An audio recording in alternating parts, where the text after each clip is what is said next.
Hello everyone. In this video, I'll be showing you how to use conditional formatting in Excel. So this is the data of our sales team and we have to recognize that who are our top 3 peoples and highlight them. The quickest way to do is to select the data that you want to highlight.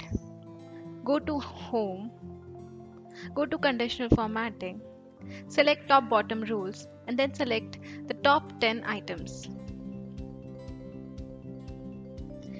Now change this number to 3.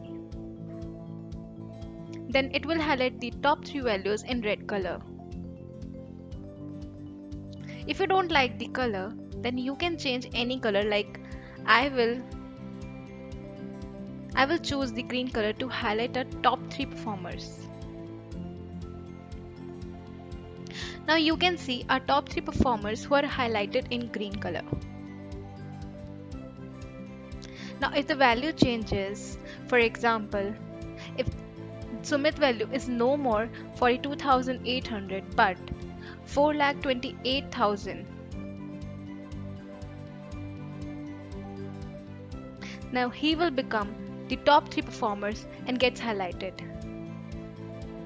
You can choose this concept to highlight the bottom 3 performers also. What you have to do is follow the same procedure. Select the whole data, go to conditional formatting, select top bottom rules, select top 10 items. Now change this number to 3.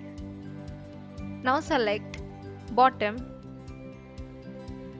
Now you can see the top bottom performers.